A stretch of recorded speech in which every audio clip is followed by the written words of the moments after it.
বাংলাদেশ ফুটবলে আবারও বড় প্রশ্ন, কে হচ্ছেন জাতীয় দলের নতুন কোচ? গত কয়েক সপ্তাহ ধরে সবচেয়ে বেশি আলোচনায় থাকা নাম ক্রিস কুলম্যান। সাবেক ওয়েলসের কোচকে ঘিরে দেশের ফুটবল সমর্থকদের মধ্যে তৈরি হয়েছিল বড় প্রত্যাশা। অনেকেই ভেবেছিলেন এবার হয়তো সত্যি আন্তর্জাতিক মানের একজন কোচের হাতে নতুন পথ চলা শুরু করবে বাংলাদেশ ন্যাশনাল টিম। কিন্তু এখন সেই আশার মাঝেই দেখা দিয়েছে অনিশ্চয়তা।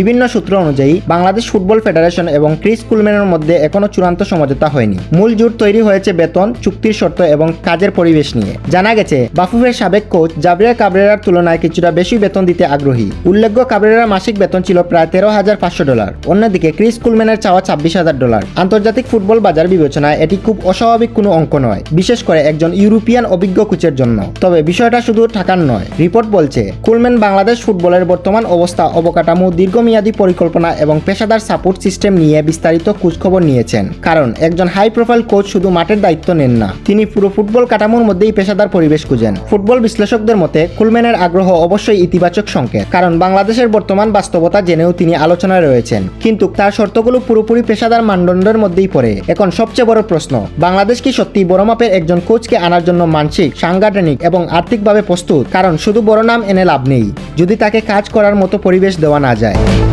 রিপোর্ট আরও বলছে, যদি কুলম্যানের সঙ্গে আলোচনায় সফল না হয়, তাহলে বিকল্প হিসাবে এমন কিছু কোচের দিকে যেতে পারে বাফুফে, যাদের আন্তর্জাতিক অভিজ্ঞতা থাকলেও শীর্ষ পর্যায়ে জাতীয় দলের পরিচালনার অভিজ্ঞতা তুলনামূলক কম। আর সেখানেই বাড়ছে সমর্থকদের উদ্বেগ, কারণ বাংলাদেশ ফুটবল এমন এক জায়গায় দাঁড়িয়ে আছে যেখানে ভুল সিদ্ধান্ত মানে আরও কয়েক বছর পিছিয়ে পড়া।